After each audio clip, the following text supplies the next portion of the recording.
ओम नमो भगवते वासुदेवाय नमः। प्रिय भक्तजनों, आज हम बैसाख पूर्णिमा के दिन भगवान सत्यनारायण की कथा का श्रवण करेंगे। भगवान सत्यनारायण का आशीर्वाद आप सभी पर बना रहे। सत्यनारायण भगवान का व्रत करने वाला पूर्णिमा व संक्रांति के दिन सायंकाल को स्नान आदि से निवृत्त होकर पूजा स्थान में आसन पर बैठकर श्रद्धापूर्वक श्री गणेश, गौरी, वरुण आदि सब देवताओं का ध्यान करके पूजन करे और संकल्प करे कि मैं सत्यनारायण स्वामी का पूजन तथा श्रवण करूँगा। पुष्प हाथ में लेकर नारायण जी का ध्यान करें। यज्ञोपवीत पुष्प, धूप, नैवेद्य आदि से युक्त होकर स्तुति करें। हे भगवान, मैंने श्रद्धापूर्वक फल, जल आदि सब सामग्री आपको अर्पण की है, इसे स्वीकार कीजिए। मेरा आपको बारंबार नमस्कार।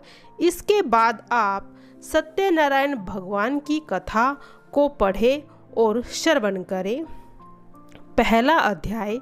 एक समय नैमिष आरण्य तीर्थ में शौनक आदि 88,000 ऋषियों ने श्री सुत जी से पूछा, हे प्रभु, इस कलयुग में वेद विद्या रहित मनुष्य को प्रभु भक्ति किस प्रकार से प्राप्त होगी और उनका उद्धार कैसे होगा? इसीलिए हे मुनि श्रेष्ठ, कोई ऐसा व्रत कहिए जिससे थोड़े समय में पुण्य प्राप्त होवे तथा मनोवांछित फल मिले। वह कथा सुनने की हमारी इच्छा है। सर्वज्ञाता सुत जी बोले, हे वैष्णवों में पूज्य, आप सबने सर्व प्राणियों के हित की बात पूछी है। अब मैं उस श्रेष्ठ व्रत को आप लोगों से कहूँगा जिस व्रत को नारद जी ने लक्ष्मी नारायण जी से पूछा था। एक समय योगी राज नारद जी दूसरों की हित की इच्छा से अनेक लोकों में घूमते हुए मृत्यु लोक में जा पहुँचे। वहाँ बहुत मुनियों ने जन्मे हुए प्राय सभी मनुष्य को अपने कर्मों के द्वारा अनेक दुखों से पीड़ित देखकर सोचा, किस यत्न के करने से निश्चय ही इनके दुखों का नाश हो सकेगा। ऐसा मन में विचार कर विष्णु लोक को गए।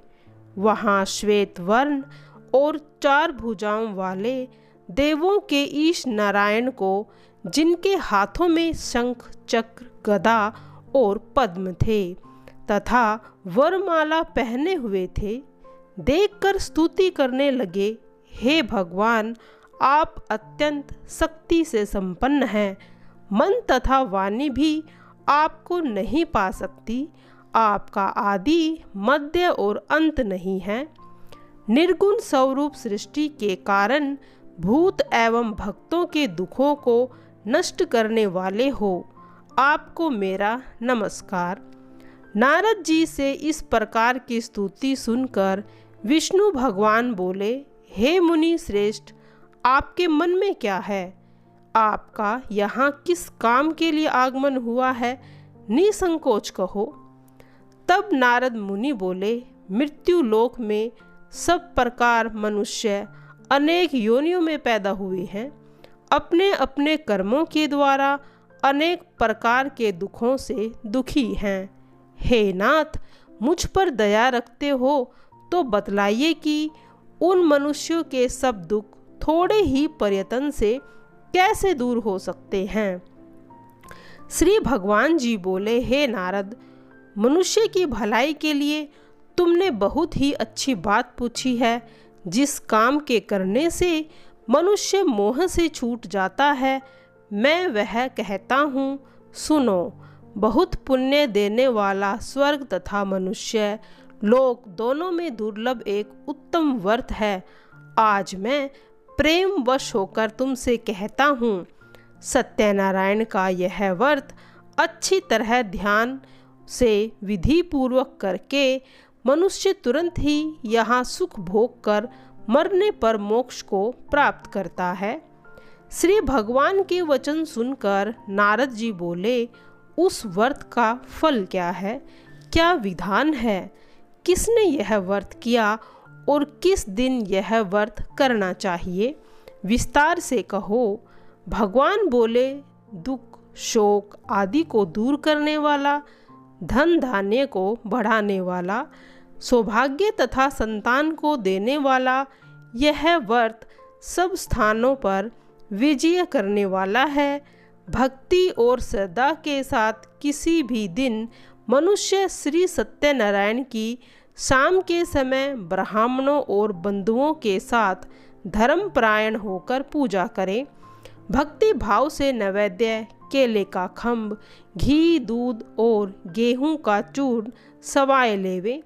गेहूं के अभाव में साठी का चूर्ण, शक्कर या गुड़ ले अथवा सब भक्षण योग्य पदार्थ जमा करके भगवान को अर्पण कर देवे तथा मनुष्य बंधुओं सहित ब्राह्मणों को भोजन करावें। इसके पश्चात स्वयं भोजन करे। नृत्य गीत आदि का आचरण कर सत्यनारायण भगवान का स्मरण करते हुए मनुष्य दिन व्यतीत करे। इस तरह व्रत के करने से मनुष्य की इच्छाएं निश्चय ही पूरी होती हैं। विशेषकर कली काल में भूमि पर यही मोक्ष का सरल उपाय है। दूसरा अध्याय। सूत जी बोले, हे ऋषियों, जिसने पहले समय में इस व्रत को किया उसका वृतांत कहता हूँ, ध्यान से सुनो। सुंदर काशीपुरी नगरी में एक अति निर्धन ब्राह्मण रहता था। वह भूख और प्यास से बेचैन हुआ नित्य ही पृथ्वी पर घूमता था। ब्राह्मणों से प्रेम करने वाले भगवान ने ब्राह्मण को दुखी देखकर बूढ़े ब्राह्मणों का रूप धारण करके उनके पास आदर के साथ पूछा, हे विप्र, नित्य दुखी हुए पृथ्वी पर क्यों घूमते हो? हे श्रेष्ठ ब्राह्मण, यह सब मुझसे कहो, मैं सुनना चाहता हूँ। हे भगवान, यदि आप इसका उपाय जानते हो तो कृपया कर कहो। वृद्ध ब्राह्मण बोला कि सत्यनारायण भगवान मनोवांछित फल देने वाले हैं, इसीलिए हे ब्राह्मण, तू उनका पूजन कर, जिसके करने से मनुष्य सब दुखों से मुक्त होता है। ब्राह्मण को व्रत का सारा विधान बतलाकर बूढ़े ब्राह्मण का रूप धारण करने वाले भगवान सत्यनारायण वहाँ से अंतर्ध्यान हो गए। जिस व्रत को वृद्ध ब्राह्मण ने बतलाया है, मैं उसको अवश्य करूँगा। यह निश्चय करने पर उस ब्राह्मण को नींद नहीं आई। वह सवेरे ही उठ सत्यनारायण भगवान के व्रत का निश्चय कर भिक्षा के लिए चला। उस दिन उसको भिक्षा में बहुत सा धन मिला, जिससे बंधु बांधवों के साथ उसने सत्यनारायण का व्रत किया। उसके करने से वह ब्राह्मण सब दुखों से छूटकर अनेक प्रकार के संपत्तियों से युक्त हो गया। उस समय से वह ब्राह्मण हर मास व्रत करने लगा। इस तरह नारद जी ने सत्यनारायण का कहा हुआ यह व्रत तुमसे कहा। हे विप्र, अब और क्या कहूँ? ऋषि बोले, हे मुनीश्वर, संसार में इस ब्राह्मण से सुनकर किस किस ने इस व्रत को किया, वह सब सुनना चाहते हैं। इसके लिए हमारे मन में श्रद्धा है। सूत जी बोले, हे मुनियों, जिसने इस व्रत को किया वह सब सुनो। एक समय वह ब्राह्मण धन और ऐश्वर्य के अनुसार बंधु बांधवों के साथ व्रत करने को तैयार हुआ। उसी समय एक लकड़ी बेचने वाला बूढ़ा आदमी आया और बाहर लकड़ियों को रखकर ब्राह्मण के मकान में गया। प्यास से दुखी लकड़हारा उनको व्रत करते देख ब्राह्मणों को नमस्कार कर कहने लगा, आप यह क्या कर रहे हैं और इसके करने से क्या फल मिलता है? कृपया करके मुझसे कहो। ब्राह्मण ने कहा, सभी मनोकामनाओं को पूर्ण करने वाला यह सत्यनारायण भगवान का व्रत है। इसकी ही कृपा से यहाँ धन धान्य आदि की वृद्धि हुई है। ब्राह्मण से व्रत के बारे में जानकर लक्कड़हारा बहुत ही प्रसन्न हुआ और चरना अमृत लेकर प्रसाद खाने के बाद अपने घर को चला गया। लक्कड़हारे ने मन में किसी इस प्रकार का संकल्प किया कि आज गांव में लकड़ी बेचने से जो धन मिलेगा उसी से सत्यनारायण का उत्तम व्रत करूंगा। यह मन में विचार कर वह बूढ़ा लक्कड़हारा लकड़ियां अपने सिर पर रखकर जिस नगर में धनवान लोग रहते थे ऐसे सुंदर नगर में गया। उस रोज वहां पर बूढ़े को उन लकड़ियों का दाम पहले दिनों से चौगुना मिला। तब वह बूढ़ा लक्कड़हारा दाम ले अति प्रसन्न होकर पके केले की फली, शक्कर, घी, दूध, दही, गेहूं का चूर्ण इत्यादि सत्यनारायण भगवान की व्रत की कुल सामग्रियों को लेकर अपने घर गया। फिर उसने अपने भाइयों को बुलाकर विधि विधान के साथ भगवान जी का पूजन और व्रत किया। उस व्रत के प्रभाव से बूढ़ा लक्कड़हारा धन धान्य आदि से युक्त हुआ और संसार के समस्त सुख को भोग कर बैकुंठ को चला गया। तीसरा अध्याय। सूत जी बोले, हे श्रेष्ठ मुनियों, अब आगे की कथा कहता हूँ, वो भी सुनो। पहले समय में उल्का मुख नाम का एक बुद्धिमान राजा रहता था। वह सत्यवक्ता और जितेंद्रिय था। प्रतिदिन देवस्थानों में जाता तथा गरीबों को धन देकर उनके कष्टों को दूर करता था। उसकी पत्नी कमल के समान मुख वाली और सती साध्वी थी। भद्रशिला नदी के तट पर उन दोनों ने सत्यनारायण देव का व्रत किया। उस समय में वहाँ एक साधु वैश्य आया। उसके पास व्यापार के लिए बहुत सा धन था। वह नाव को किनारे पर लगाकर राजा के पास गया और राजा को व्रत करते देख विनय के साथ पूछने लगा, हे राजन, भक्ति युक्त चित्त से आप यह क्या कर रहे हैं? मेरी सुनने की इच्छा है, सो यह आप मुझे बताइए। राजा बोला, हे साधु, अपने बंधुओं के साथ पुत्र आदि की प्राप्ति के लिए यह महाशक्तिमान सत्यनारायण भगवान का व्रत व पूजन किया जा रहा है। राजा के वचन सुनकर साधु आदर के साथ बोला, हे राजन, मुझसे इस सब का विधान कहो, मैं भी आपकी कथा के अनुसार इस व्रत को करूँगा। मेरे भी तो कोई संतान नहीं है और निश्चय ही होगी। राजा से सब विधान सुन व्यापार से निवृत्त होकर वह आनंद के साथ घर गया। साधु ने अपनी स्त्री को संतान देने वाले उस व्रत का समाचार सुनाया और कहा कि जब मेरे संतान होगी तब मैं इस व्रत को करूँगा। एक दिन उसकी स्त्री लीलावती पति के साथ आनंदित हो सांसारिक धर्म में प्रवृत्त होकर सत्यनारायण भगवान की कृपा से गर्भवती हो गई तथा 10वें महीने में उसके एक सुंदर कन्या को जन्म दिया। दिनों दिन वह कन्या इस तरह बढ़ने लगी जैसे शुक्ल पक्ष का चंद्रमा बढ़ता है। कन्या का नाम कलावती रखा। जब लीलावती ने मीठे शब्दों में अपने पति से कहा, आपने जो संकल्प किया था भगवान का व्रत करूँगा, अब आप उसे पूर्ण कीजिए। साधु बोले, हे प्रिय, अब उसे इसके विवाह पर करूँगा। इस प्रकार अपनी पत्नी को आश्वासन दे वह नगर को गया। कलावती पितृग्रह के वृद्धि को प्राप्त हो गई। साधु ने जब नगर में अपनी पुत्री को सखियों के साथ खेला देखा तो तुरंत ही दूतों को बुलाकर कहा कि पुत्री के लिए सुयोग्य वर देख के लाओ। साधु की आज्ञा पाकर दूत कंचन नगर पहुंचा और वहां पर बड़ी खोज और देखभाल कर लड़की के लिए सुयोग्य वनिक पुत्र को ले आया। उस सुयोग्य लड़के को देखकर साधु ने अपने बंधु बांधवों सहित प्रसन्नचित्त अपनी पुत्री का विवाह उससे करा दिया। किंतु दुर्भाग्यवश यह विवाह के समय भी उस व्रत को करना भूल गया। तब श्री भगवान क्रोधित हो गए और श्राप दिया कि तुझे तो दारुण दुख प्राप्त होगा।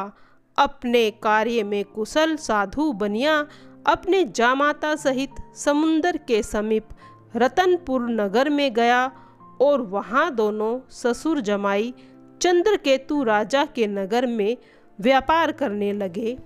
एक रोज भगवान सत्यनारायण की माया से प्रेरित होकर कोई चोर राजा का धन चुराकर भागा जा रहा था, किंतु पीछे से राजा के दूतों को आता देखकर चोर ने घबराकर भागते हुए राजा के धन को वहीं चुपचाप रख दिया जहां वे दोनों ससुर जमाई ठहरे हुए थे। जब दूतों ने साधु वैश्य के पास धन को रखा देखा तो दोनों को बांध कर ले गए और प्रसन्नता से दौड़ते हुए राजा के समीप जाकर बोले, यह दो चोर हम पकड़ कर लाए हैं, देख कर आज्ञा दे।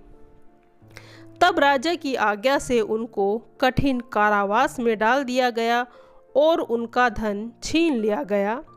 सत्यनारायण भगवान के श्राप द्वारा उनकी पत्नी भी घर पर बहुत दुखी हुई और घर में जो था वह चोर चुरा कर ले गए। शारीरिक व मानसिक पीड़ा और घर में भूख प्यास से अति दुखित होकर अन्न की चिंता में पुत्री लीलावती एक ब्राह्मण के घर गई। वहाँ उसने सत्यनारायण भगवान का व्रत होते देखा। फिर कथा सुनी तथा प्रसाद ग्रहण कर रात को घर पर लौट आई। माता ने कलावती से पूछा, हे पुत्री, अब तू कहाँ जा रही थी और तेरे मन में क्या है? कलावती बोली, माता, मैंने एक ब्राह्मण के घर श्री सत्यनारायण भगवान का व्रत देखा है। कन्या के वचन सुनकर लीलावती सत्यनारायण भगवान के व्रत की तैयारी करने लगी। लीलावती ने अपने परिवार और बांधुओं सहित श्री सत्यनारायण भगवान का पूजन किया और यह वर मांगा कि मेरे पति और दामाद शीघ्र ही घर पर आ जाएं। साथ ही यह प्रार्थना भी कि हम पर कोई अपराध है तो भगवान उसे क्षमा करो। श्री सत्यनारायण भगवान का इस व्रत से संतुष्ट हो गए और राजा चंद्रकेतु को स्वप्न में दिखाई दिए और कहा, हे राजन, दोनों वैश्यों को प्रातः ही छोड़ देना। उनका जो धन तुमने ग्रहण किया था वो भी उन्हें दे देना, नहीं तो तुम्हारा धन, राज्य, पुत्र आदि सब नष्ट कर दूंगा। राजा से ऐसे वचन कहकर भगवान सत्यनारायण अंतर्ध्यान हो गए। प्रातःकाल राजा चंद्रकेतु ने सभा में अपना स्वप्न सुनाया। फिर दोनों वणिक पुत्रों को कैद से मुक्त करा सभा में बुलाया गया। दोनों ने आते ही राजा को नमस्कार किया। राजा मीठे वचनों में बोले, हे महाअनुभवों, भाग्यवश ही ऐसा कठिन दुख प्राप्त हुआ। अब तुम्हें कोई भय नहीं। ऐसा कहकर राजा ने उनको नए नए वस्त्र आभूषण पहनाए और जितना भी धन लिया था उससे दुगना कर उनको आदर सहित विदा किया। दोनों वैश्य अपने घर के लिए चल दिए। चौथा अध्याय। सुत जी बोले, वैश्य ने मंगलाचरण करके यात्रा आरंभ की और अपने नगर को लौटने लगे। उनके थोड़ी दूर निकलने पर दंडी वेशधारी सत्यनारायण ने उनसे पूछा कि हे साधु, तेरी नाव में क्या है? अभिमानवश वणिक हंसता हुआ बोला, हे दंडी, आप ये क्यों पूछते हो? क्या धन लेने की इच्छा है? मेरी नाव में तो बेल पत्ते भरे हुए हैं। वैश्य का कठिन वचन सुनकर भगवान ने कहा, तुम्हारा वचन सत्य हो। दंडी ऐसा कहकर वहां से चले गए और कुछ दूर जाकर समुंदर के किनारे बैठ गए। दंडी के जाने के बाद वैश्य ने नित्य कर्म क्रिया करने के बाद नाव को ऊंची उठी देखकर अचंबा किया। नाव में बेल व पत्ते देखकर मूर्छित हो जमीन पर पड़ गया।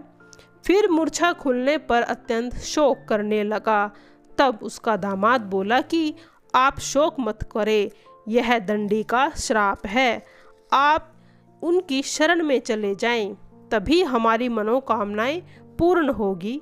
दामाद के वचन को सुनकर वह दंडी के पास गया और अत्यंत भक्ति भाव से नमस्कार करके बोला, मैंने जो आपसे असत्य वचन कहे थे उनको क्षमा करो। ऐसा कहकर महान शोक आतुर होकर रोने लगा। तब दंडी भगवान बोले, हे वनिक पुत्र, मेरी आज्ञा से बार बार तुम्हें दुख प्राप्त हुआ है, तू मेरी पूजा से विमुख हुआ। साधु बोला, हे भगवान, आपकी माया से मोहित ब्रह्मा आदि भी आपके गुण स्वरूप को नहीं जानते, तब मैं एक अज्ञानी कैसे जान सकता हूँ। आप प्रसन्न हो जाइए, मैं सामर्थ्य के अनुसार आपकी पूजा करूँगा। आप मेरी रक्षा करो, पहले के समान नौका में धन भर दो। उनके भक्ति युक्त वचन सुनकर भगवान प्रसन्न हो गए और उसकी इच्छा अनुसार वर देकर अंतर्ध्यान हो गए। तब उन्होंने नाव पर आकर देखा तो नाव धन से परिपूर्ण है। फिर वह भगवान सत्यनारायण का पूजन कर दामाद सहित अपने घर को चला। जब अपने घर के निकट पहुंचा तो दूत को घर भेजा। दूत ने साधु के घर जा उसकी स्त्री को नमस्कार कर कहा कि साधु अपने दामाद सहित इस नगर के समीप आ गए हैं। ऐसा सुनकर साधु की स्त्री ने हर्ष के साथ सत्यनारायण का पूजन कर पुत्री से कहा, मैं पहले अपने पति के दर्शन को जाती हूँ, तू भी कार्य समाप्त करके शीघ्र ही आ जाना। माता के ऐसे वचन सुनकर पुत्री कलावती प्रसाद छोड़ पति के पास आ गई। प्रसाद की अवज्ञा के कारण सत्यनारायण भगवान रुष्ट हो गए। उसके पति को नाव सहित पानी में डुबो दिया। कलावती अपने पति को न देखकर रोती हुई जमीन पर गिर गई। इस तरह नौका को डूबा हुआ देख तथा कन्या को रोता हुआ देख साधु दुखित हो गया। बोला, हे प्रभु, मुझसे या मेरे परिवार से जो भूल हुई है उसे क्षमा करो। उसके दीन वचन सुनकर सत्यदेव प्रसन्न हो गए और आकाशवाणी हुई, हे साधु, तेरी कन्या मेरे प्रसाद को छोड़कर आई है, इसीलिए इसका पति अदृश्य हुआ है। यदि वह घर जाकर प्रसाद खाकर लौटेगी तो उसका पति उसे अवश्य ही मिलेगा। ऐसी आकाशवाणी सुनकर पुत्री कलावती ने घर पहुंचकर प्रसाद खाया। फिर उसने आकर पति के दर्शन किए। फिर साधु ने बंधु बांधवों सहित सत्यदेव का विधि पूर्वक व्रत किया। उस दिन से वह हर पूर्णिमा को सत्यनारायण भगवान का पूजन करने लगा। फिर इस लोक का सुख भोग कर अंत में स्वर्ग लोक को गया। 5वां अध्याय। सुत जी बोले, हे ऋषियों, मैं एक कथा और भी कहता हूँ, उसे भी सुनो। प्रजापालन में नाम का एक तुंगध्वज राजा था। उसने भी भगवान का प्रसाद त्याग कर बहुत दुख पाया। एक समय वन में जाकर वन्य पशुओं को मार बड़ के पेड़ के नीचे गया। वहाँ उसने ग्वालों को भक्ति भाव से बांधवों सहित श्री सत्यनारायण का पूजन करते देखा। राजा देखकर भी अभिमानवश वहाँ नहीं गया, न नमस्कार किया, और जब ग्वालों ने भगवान का प्रसाद उनके सामने रखा तो वह प्रसाद का त्याग कर अपनी सुंदरी नगरी को चल दिया। वहाँ उसने अपना सब कुछ नष्ट पाया तो वह जान गया था कि यह सब भगवान ने किया है। तब वह विश्वास कर ग्वालों के समीप गया और विधि पूजन कर प्रसाद खाया तो सत्यदेव की कृपा से पहले जैसे ही जो था वह हो गया। दीर्घ काल तक सुख भोग कर मरने पर स्वर्ग को प्राप्त हुआ। जो मनुष्य इस परम दुर्लभ व्रत को करेगा, भगवान की धन धान्य की प्राप्ति होगी। निर्धन धनी और बंदी बंधन से मुक्त होकर निर्भय हो जाएंगे।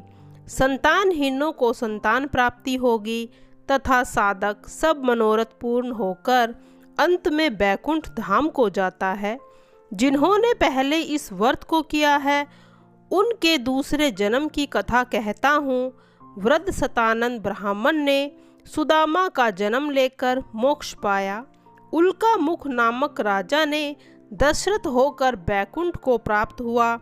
साधु नाम के वैश्य ने मोर ध्वज बनकर अपने पुत्र को आरे से चीरकर मोक्ष को प्राप्त किया। महाराज तुंग ध्वज ने स्वयंभू होकर भगवान में भक्ति युक्त को कर्म कर मोक्ष को प्राप्त किया। जय सत्यनारायण भगवान तेरी सदा ही जय हो। प्रिय भक्तजनों, अब सुनेंगे भगवान सत्यनारायण की आरती। जय लक्ष्मी रमणा श्री जय लक्ष्मी रमणा, सत्यनारायण स्वामी जनपातक हरना। ओम जय सत्यनारायण महाराज, रतन जड़ित सिंहासन अद्भुत छवि राजे, नारद करत निरंजन घंटा ध्वनि बाजे। ओम जय सत्यनारायण भगवान, प्रकट भये कलीकरण द्विजों को दर्श दियो, बूढ़ो ब्राह्मण करके कंचन महल कियो। ओम जय सत्यनारायण महाराज, दुर्बल भील कराल इन पर कृपा करी, चंद्रचूड़ एक राजा तिनकी विपत्ति हरी। ओम जय लक्ष्मी रमणा, वैश्य मनोरथ पायो श्रद्धा तन दिन ही, सो फल भोग्यो प्रभु जी फेर स्तुति कीनी। ओम जय रम लक्ष्मी रमणा, भाव भक्ति के कारण क्षण क्षण रूप धरो, श्रद्धा धारण कीनी हो तिनको काज सरो। ओम जय लक्ष्मी रमणा, ग्वाल बाल संग राजा वन में भक्ति करी, मैंने वांछित फल दीन दयाल हरि। जय लक्ष्मी रमणा, मैंने वांछित फल पावत, चढ़त प्रसाद सवायो, कंदली फल मेवा, धूप दीप तुलसी से राजी सत्य देवा।